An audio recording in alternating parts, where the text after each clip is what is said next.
Karijske crkve veruje se da je zadužbina Nemanjića. Preživjela je kao i selo mnoge teške dane, a od prvobitne su ostali samo temelji, ali i dalje traje.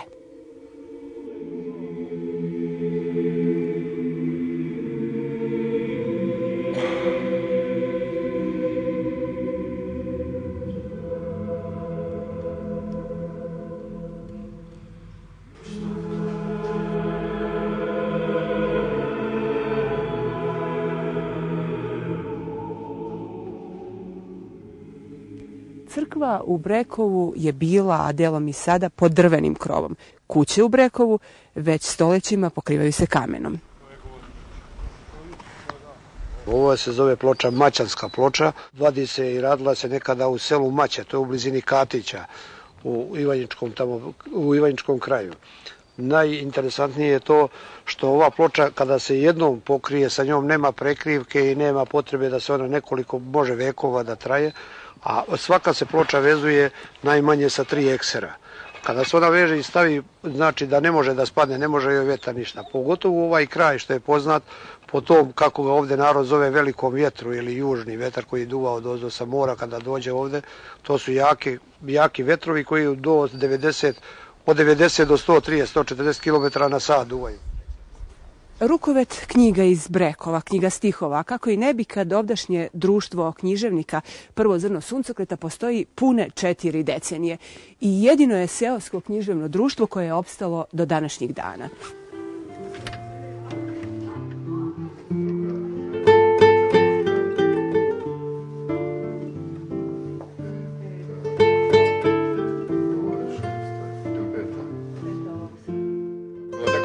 Pa je rekao, u Breku ima više pesnika nego stanovnika. Stvarno svi pišu, pa pobude su razne. Prvo priroda, ovako jedna izrazito lepa, bogata, idilična, pa onda stanje duše koje ljudi ostaje na svoj način, pa onda trenutak, nekakav privredni, politički i tako dalje. Sve ono što čovjeka tišti i boli, na kraju krajeva poezija tome služi, da okrepi, da osnaži, da razbije brigu, uglavnom da se peva. Ovdje se uvijek pevalo, peva se i kad je bilo teško, a uvijek je bilo i teško i lako, tako da nije se kukalo mnogo i dan danas se ne kuka, radi se, ima se, peva se, stigne se sve uglavnom. Osim stihova što leče dušu, Brekovo ima i svoje lekovite izvore poput ovog u Jagnjevu. Ko se ovde umije, kažu provereno, bolje vidi.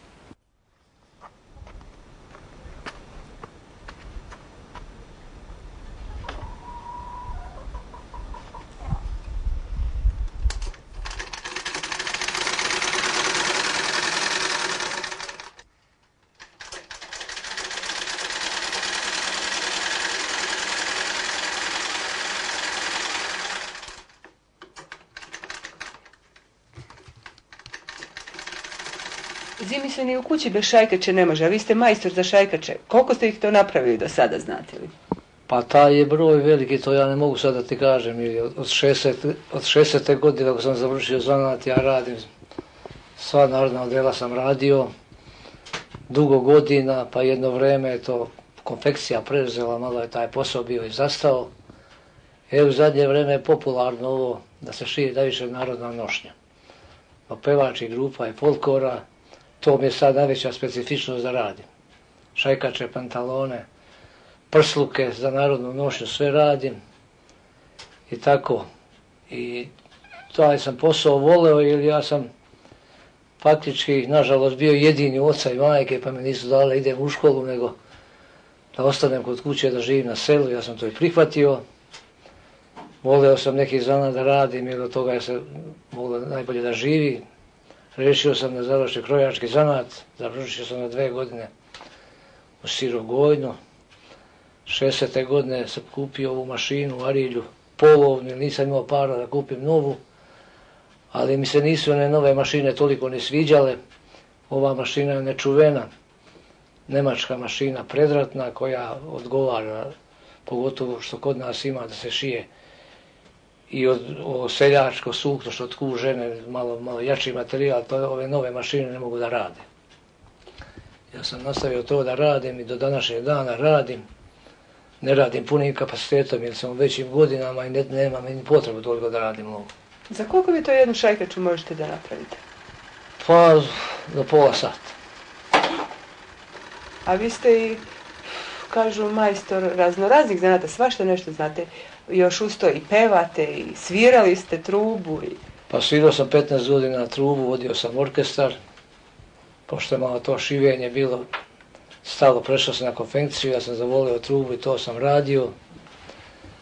Dok sam se osjećao da mogu da radim kvalitetno, kad sam vidio da ne može, ja sam i to odustavio. Sad imam pevačku grupu, mušku i žensku, koju sam ja šef, vodim po pevanju. I to me održava u životu najbolje. Dobro, čak ste bili i predsjednik Kariljske opštine, ali niste dugo ostali. Kako je bilo to? Pa bilo je to kratak mandat, ali bolje bi bilo, da sam bio ceo mandat, ja bi malo veći uspjeh napravio u opštini. Za mjesec dana nisam mogao napraviti uspjeh, ali sam ipak zadovoljan za mjesec dana. Sad ne mogu da je pričam sve što sam uradio, ali za mjesec dana uradio dosta. Više nego neki pola godina.